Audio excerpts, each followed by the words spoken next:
Hey, friend, welcome back to another episode of the follow up question. I'm back. The last month has been a really good time for me to reimagine the show, think about where I want to take it, some things I want to tweak and change to the show, and hopefully you'll hear those in the coming episodes. This first episode back, though, after the month long break, it's going to be a solo episode. It's me.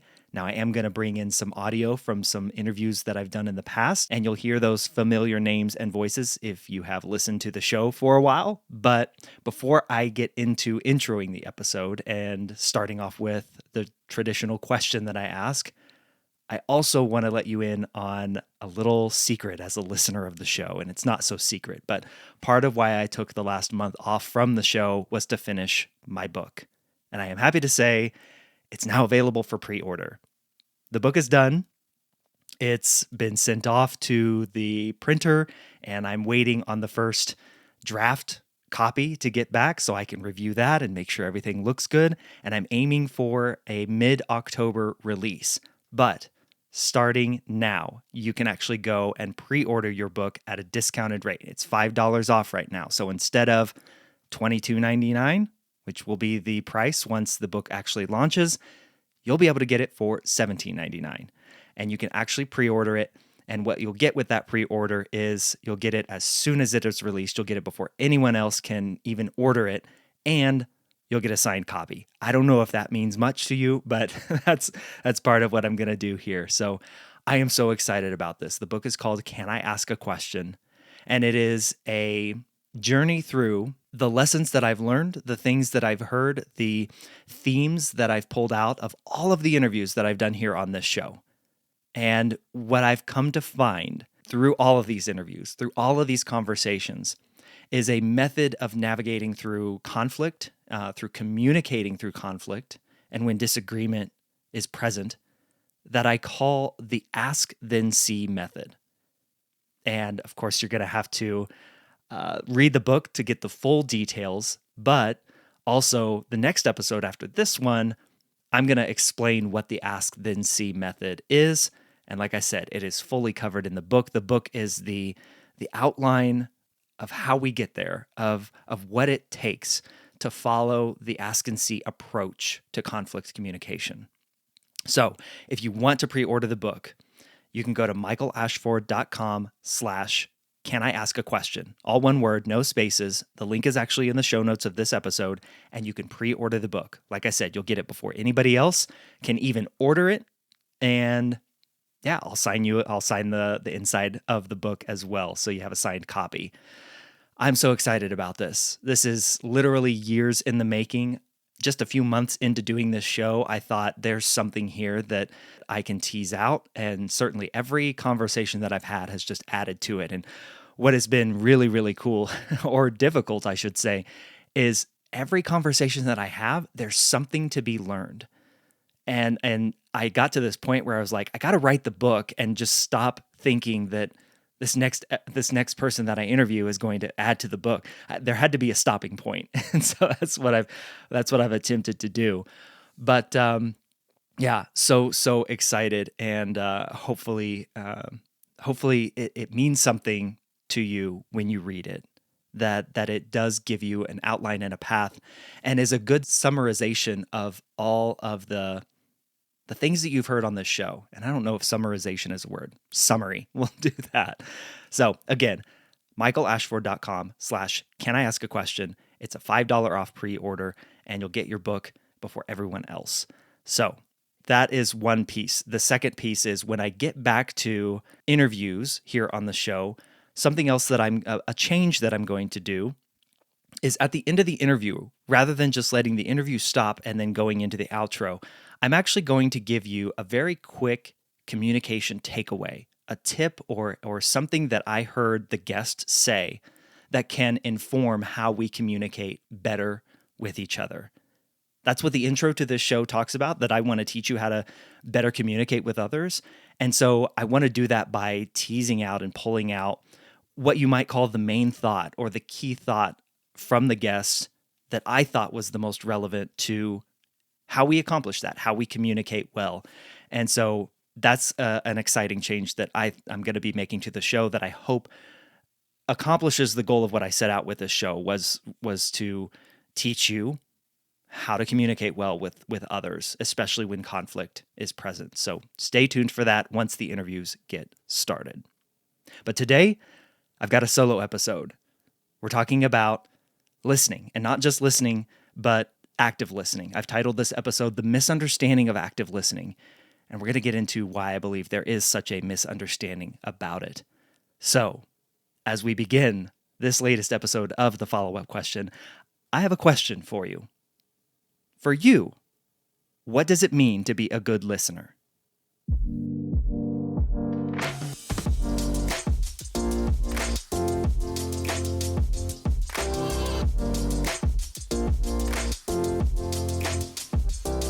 Welcome to the follow-up question. I'm your host, Michael Ashford. Come with me on a journey as I explore how we communicate well. What we have been taught about communication and what has been modeled and incentivized through our culture has left us in a place where we know how to exert our ideas and opinions and beliefs onto each other, but we miss the other half of conversation, the extraction.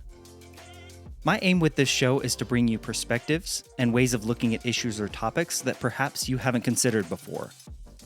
To teach you how to ask curious questions, how to seek understanding over certainty, and how to listen and give space so that ultimately you might become a better communicator. I'm a former journalist who believes everyone has a story to tell, and it's only when we ask questions and listen that we reveal what connects us as humans. Our dreams, our desires, our experiences, our ideas, and what we stand for, rather than what we are against.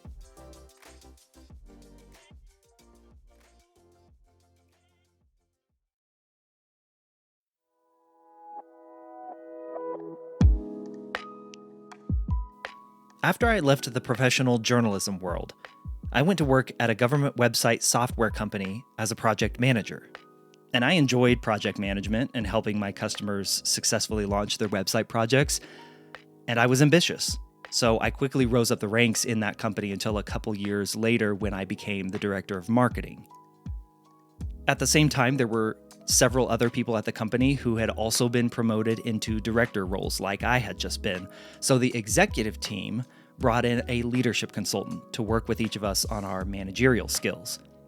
And to have new manager training is often a rarity in business, as often top-performing employees are simply promoted to leadership roles and then left to fend for themselves about what it means to be a leader, to be a manager, beyond just the title and, I'll say, the dictatorial authority to tell people what to do.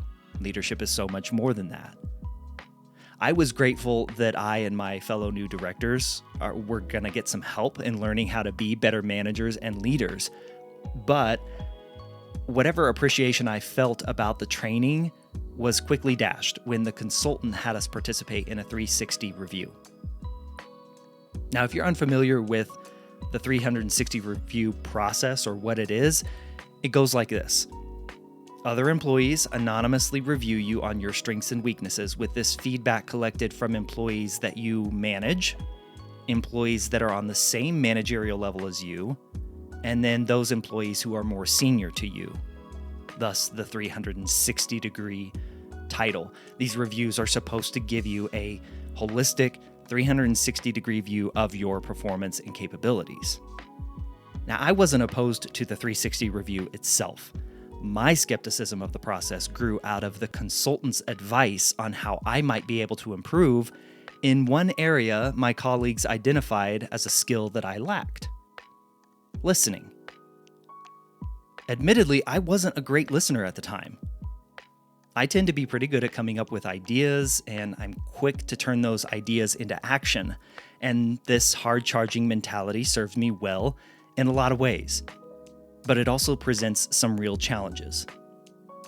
The feedback in my 360 review was that I was not good at slowing down and listening to the very real and valid concerns others had about my ideas. And that led to feelings of overwhelm and confusion from my fellow employees, up and down the spectrum. I was actually kind of grateful for the feedback that I was a poor listener, and I say kind of because Look, it's never fun or easy to have your flaws exposed, but it gave me something tangible that I could work to improve. However, when I asked the consultant for advice on how to get better at listening, his recommendations, quite simply, felt gross.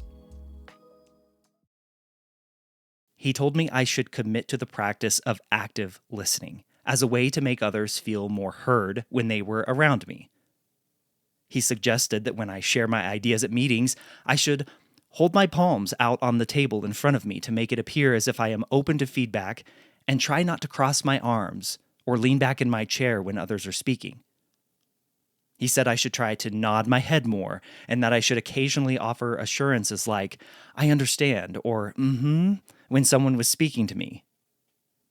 He told me to take notes of what the other person said so that I could recap and recite them back to them once they finished speaking, but also I should try to maintain eye contact with the speaker as much as possible. I thought to myself, okay, so you want me to act like I'm listening. It all felt performative and fabricated, and ever since then, I have had a near allergic reaction whenever I hear the phrase active listening. In fact, these days, the phrase active listening makes me cringe. Not because it's overused, it is, and not because so many of the tips and tricks on being a good active listener make it feel like a Broadway performance. They do. It makes my nose crinkle and my eyes kind of sort of roll because far too often the practice of active listening, as it's understood these days, focuses on the wrong person, the one doing the listening. Active listening has been shaped and molded away from its original intent as a technique used in therapy to a current form that is warped and twisted to be wielded as a tactic for manipulation and control over a conversation. It gets thrown into sales retreat keynotes as a way to help close the deal, and into leadership seminars as a way to get more out of employees. And the advice often delivered about how to be an active listener tends to read like a checklist of to-dos towards some end goal that you, the listener, have. Maintain eye contact. Repeat and rephrase what you hear. Put away all electronics. Make sure you're not crossing your arms. Try to read their body language for unspoken clues as to what they might have meant. Focus so intently on what you're hearing that you block out any and all other noise. Okay, that last one maybe was full of my own snark and attitude. But every list of active listening tactics feels like an academic exercise, and years removed from that consultant's advice, it actually makes sense to me now why this is the case. It falls in line with the way he and you and I were taught about communication. From the very first days of school, you're taught the mechanics of how to structure language. You learn nouns and pronouns and verbs and adjectives. You learn I before E except after C. Though, this is not the hard and fast rule I believed it to be in elementary school. You learn prepositions and contractions and all sorts of other grammatical rules when it comes to crafting your message to the world. As you get older, those lessons take on a new shape in the form of public speaking classes and persuasive writing essays. You learn how to properly craft an argument sandwich where data and facts serve as the meat between slices of insight and analysis. You get really good at looking for information that confirms what you believe, but you're rarely judged on your ability to challenge those beliefs. And then, perhaps one day you find yourself in an expository writing class in college, and that kind of serves as the endpoint of your required communication learning. And listening? Well, listening is about sitting down and shutting up. All along the way in your academic journey into communication, the focus is placed on you, getting your message across, crafting your argument, making your case. Very little attention is paid to the other person in conversation, and an entire input of communication is left out of your education. Actual listening. You are well-versed in exerting your views and opinions and ideas on others, and you miss out on what I call communicative extraction. the ability to withdraw information and perspectives and thoughts out of others. In fact, it's so rarely a focus of our education that when it is brought up, it feels boring. This approach takes the joy out of conversation and communication. That's what Fred Dust, author of the book Making Conversation, shared with me back in episode 103. We don't take pride in listening. It's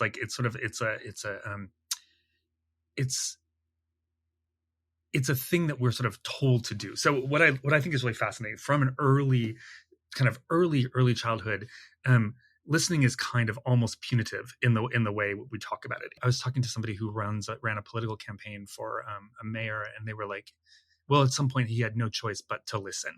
So it's just like, so there's this way that we speak about listening that is just like, it's a downer. Like, you're like, oh wow, why? I don't want to listen. It's like, and there's also, I think, some misunderstandings of listening, like that active listening actually helps kind of establish, which is like, oh, I'm supposed to be quiet. I'm supposed to be like affirmative. How do you create an environment where people are able to fully express their ideas and where you play an active role in making that possible? How do we relate what we care about with depth and clarity? How do you hold space for others in such a way that they feel heard, seen, and valued? Ever had a teacher ask those questions? Ever had a test graded on your ability to extract? Perhaps, if you were in, say, I don't know, an interviewing class as a journalism student, wink wink, or if you took a psychology class, perhaps. Why is this aspect of communication so rarely taught? Well, here's my theory. Learning to listen is incredibly hard to systematize.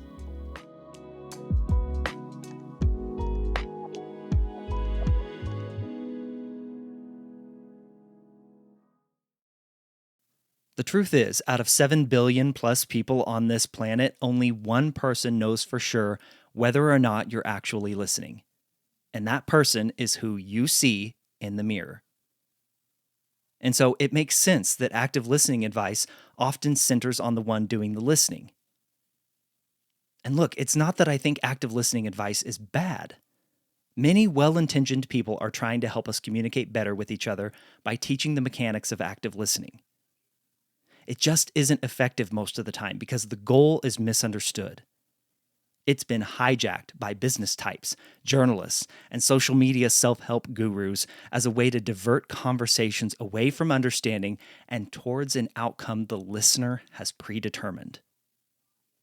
It's a response to what Dr. Kurt Gray called the problem of other minds back in episode 108. Kurt is a professor of psychology and neuroscience at the University of North Carolina, and he's the director of the Deepest Beliefs Lab and the Center for the Science of Moral Understanding. And he shared that ultimately, you can never know the entirety of what's in someone's mind, and that dissonance causes us to fall back on the things we can control, or want to control, and the assumptions we tend to make about others. It's an old philosophical concept about how your mind you take for granted, right? You obviously know you have a mind. You are a mind, some might say. You're the sum collection of your thoughts and your feelings, your opinions, your desires. But what is so obvious to you is fundamentally opaque or off limits to other people, right? Like, I have no idea, looking at your face right now, whether you have feelings.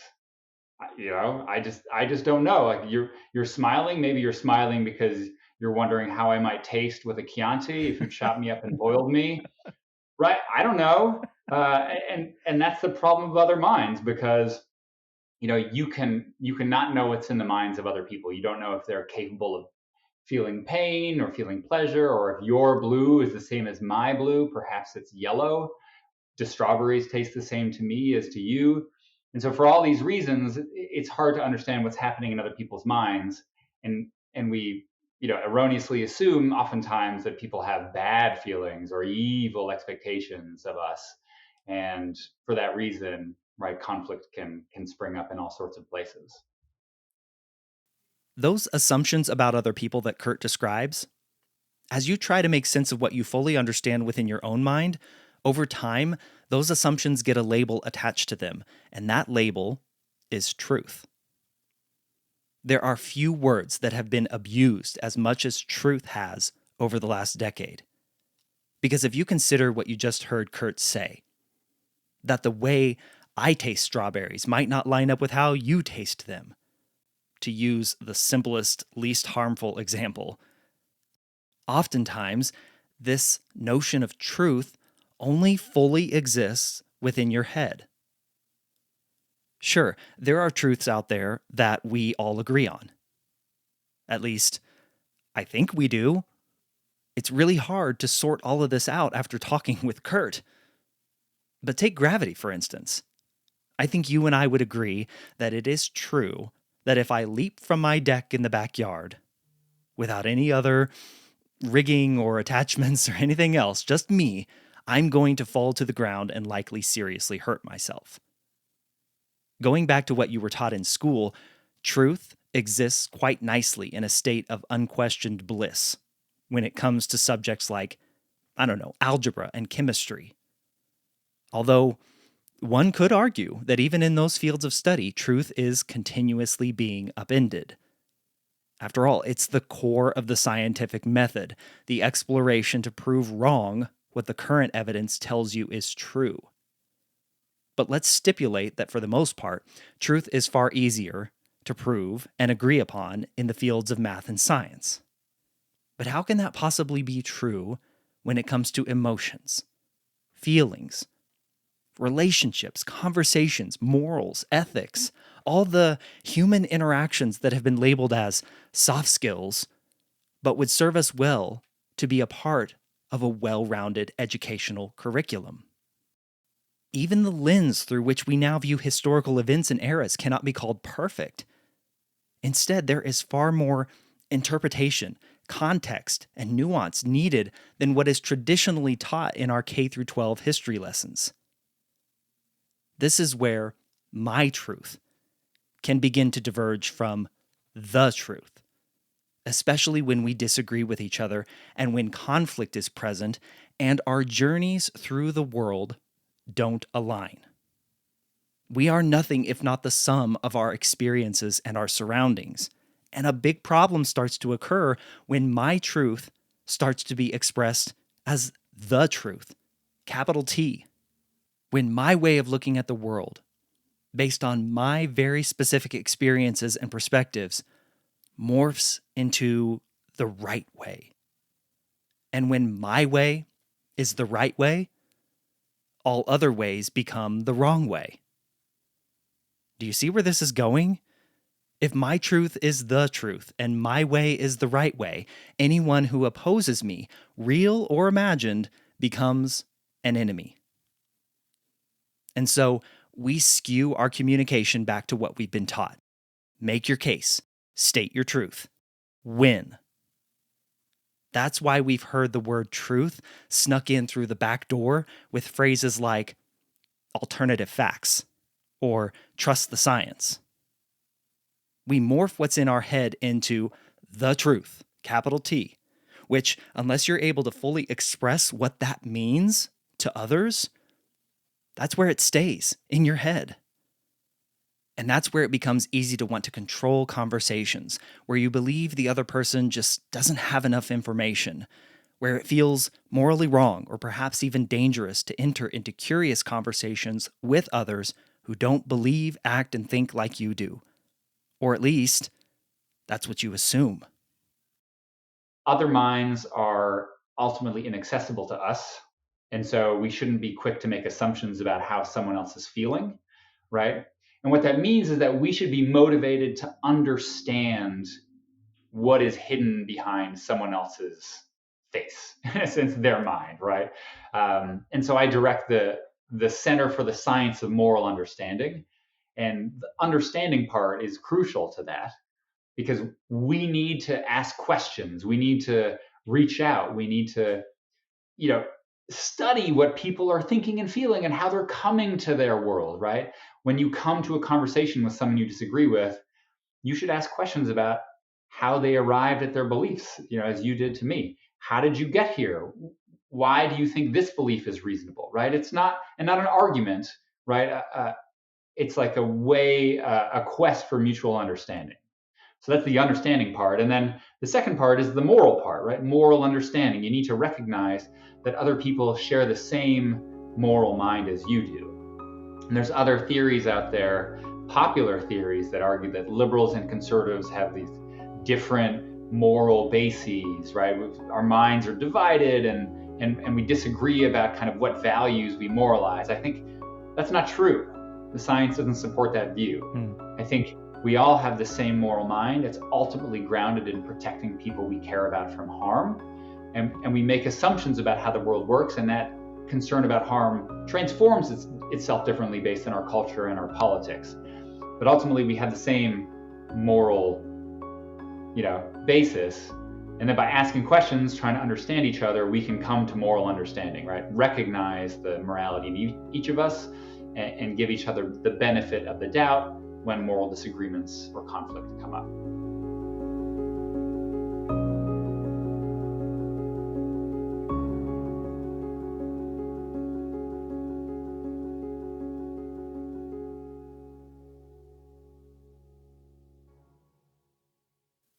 Okay then, Mr. Smarty Pants, if it's not active listening, then what do you suggest? My hope is that if you've listened long enough to this show and you've seen the show's name, you know where this is going. But let's answer that question a little bit more pointedly. Let's go back to episode 100 with Oscar Trimboli, author of the book How to Listen. Oscar wrote in his book, and he reiterated to me during our conversation, that it is crucial to understand 3 numbers: 125, 400, and 900. Michael, there's a very big difference between do listening and be listening. When you listen with your whole body, you are being listening. There's one human helping the other human to move from what they say to what they think to what they mean. When you be listening rather than do listening, I suspect doing listening is what you're inferring from performative. Yeah. And you can do listening. And what a speaker interprets from that is something that's very transactional, which is possibly a great starting point. But I want to zoom in. I just wish if people knew these 3 numbers, they would understand why it's critical not to listen actively, exclusively to what people say and paraphrase it back to them, because that does not progress the dialogue, what will make this a great conversation. Mm-hmm. It is transactional, not transformative, when you actively listen. An active listener is trying to make sense of the conversation exclusively from their point of view, not from the third position, which is you, the speaker, and the dialogue. The dialogue is the third position, this abstract place where we want to make progress.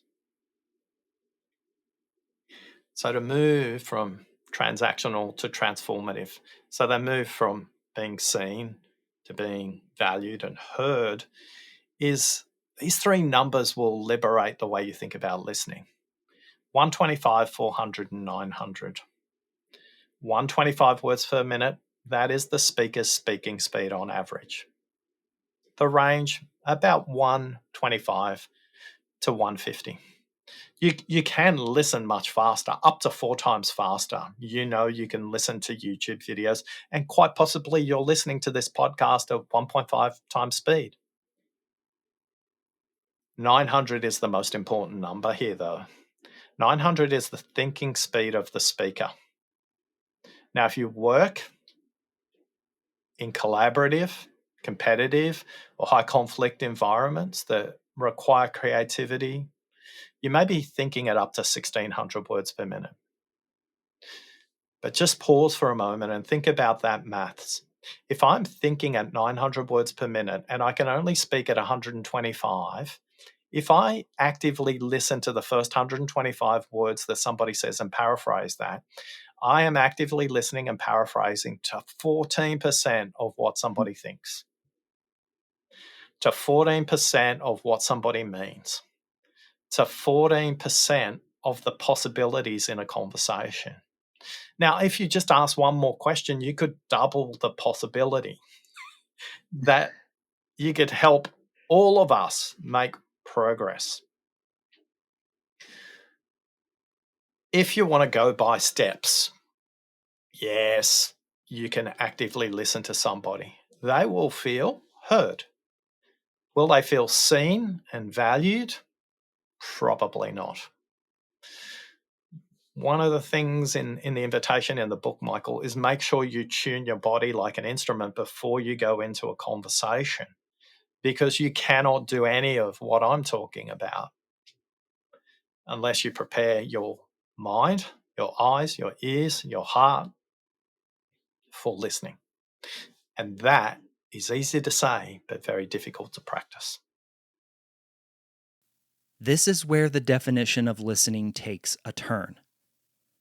Listening doesn't occur when you hear all the words being spoken and you've simply remained silent long enough. Listening is when the other person feels as though they've been given the space to fully express themselves, that they have said all that needs to be said to make their feelings known, to make their experiences known. This is the core of what active listening was always meant to achieve.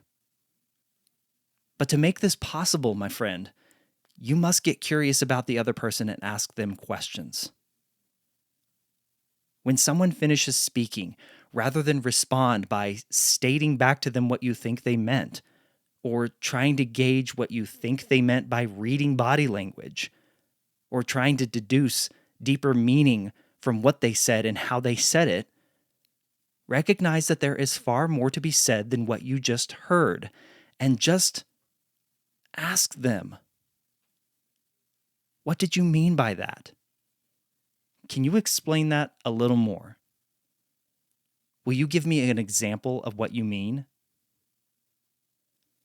Your task as the listener is to ask another question, and another question, and another question, until a fuller, richer conversation begins to slip out from behind the curtains of someone else's truth. Here's Fred Dust again. A good listener, and this again relates back to your work, is somebody who asks great questions. You know, a good listener is going to be like, let me find the things that are curious and let me tell you what I'm curious about. And that's why I think active listening is such a problem for us, is because it literally, it teaches you not to do that. It's basically you become the listener for the speaker, as opposed to embodying listening as something that's like creative and joyful and something that you'll learn from. Does a good listener have to first listen to themselves? A little bit of a leading question there, but is it required that you know and understand and listen to yourself first? Yeah, I think, Michael, I don't know if it's a leading question, but it's a great question in the sense that it's like, listen, we're humans, right? And so as humans, we're judging things. And so one of the things that often happens in listening is you are sort of like, well, I need to defer judgment. I'm actually fine if, Michael, you're listening and you're judging whether or not what I'm saying feels right or wrong to you or whatever. That doesn't mean, again, that you're going to jump in and be like, that's wrong. But it's just more like, it's important to pay attention to how you're feeling about things and then be like, but I'm still willing to listen or still be here. One of the things I think that really hurts conversation is us feeling like we can't be human and we can't judge. One of the practices that I looked at when I was writing the book was I went to a Quaker meetings. Quaker meetings they're the religious gathering for Quakers. And what's interesting about Quaker meetings is the first half usually of a Quaker meeting is in silence. because what the first part of the meeting is like, listen to yourself, listen to what's going on in your mind, listen to what's happening, and is something coming forward that you feel like you need to say. And then the second part is, if you feel like moved to say something because you've listened to yourself and there's something there, what they ask in those meetings is that the crowd, the people who are listening to the person who's standing up, and I think they call it testifying, is that they ask the crowd to witness, and the witness's job is to feel, does this feel right? Do I agree with this? And so you don't just say like, yes, I'm there for you. You're like, well, I'm not sure. And I love the idea that it's like, it brings judgment into this, which is part of the listening practice. And so I think one of the things that makes listening really hard and is that we think we're not supposed to do things like judge. We're not supposed to be interrupting. These are all things that are actually okay to do if you're kind of like listening in a creative way, listening for the stuff that kind of sparks joy or makes a conversation fun or lets you learn about somebody in a different way.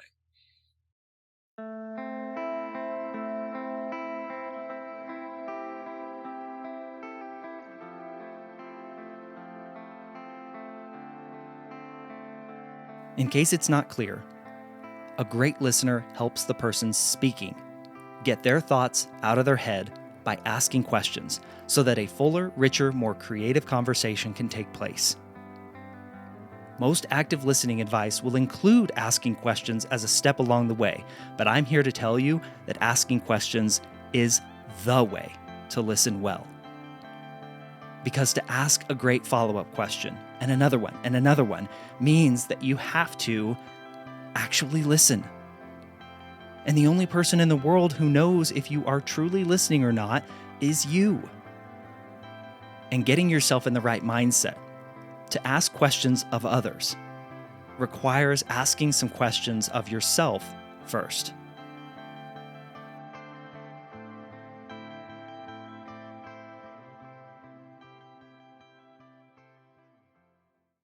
I think the first question is, what's my goal? What am I trying to accomplish here? That's Tanya Israel, a psychologist, a speaker, a professor at the University of California, and author of the book Beyond Your Bubble. And she joined the show back in episode 59. Then the second question is, are my strategies and my behavior actually helping me to reach that goal? And one of the things I learned is that often people have more than one goal. So they might say, well, my goal is to try to convince more people to get vaccinated, but I also have a goal of expressing myself openly when I am feeling anger toward, about something. And so those goals might be in conflict with each other. So I think it's recognizing when we have multiple goals and figuring out what we want to do with it. Okay, well, maybe you vent your anger somewhere else, or maybe you recognize your anger is not necessarily at this specific person, but at, media figureheads who are influencing this person. So I think sorting out a little bit more of what's going on inside all of us, and we can all help each other with that too. We can all ask each other these questions. We can ask people who are on the same side as we are, what's keeping you from reaching out to people who have a different view? Understand what Tanya is saying here. To get yourself in the posture of listening and asking questions, you need to ask yourself questions and listen to your heart's response. What is my goal? And as a follow-up question to that, do my actions match that goal? If your goal is to convince, will yelling, for example, make that possible? If your goal is to just vent, is the person across from you the one to receive that for you? Are they going to be willing to do that? If your goal is to find common ground, what will you need to do to uncover it? When you step aside for a moment and create this alignment with yourself and someone else, that's when you realize true listening isn't about you. True, active listening is not completing a series of steps. It's a commitment to curiosity about another person's emotions, values, lived experience, and their truth. And your place isn't to give a great performance, but to ask another question, a follow-up question. My friend, I hope you've enjoyed this solo episode of the follow-up question. In the next episode, I'm going to build on what I shared here as I present my ask, then see approach to conflict communication, which is at the core of my book, Can I Ask a Question? I am so excited to share this methodology with you here on the show and in the pages of the book. Please let me know what you thought of today's episode by emailing me at michael@thefollowupquestion.com. Or better yet, you can let others know what you thought of the episode by sharing it with your network. I'll catch you on the next episode of The Follow-Up Question. And until then, keep asking questions.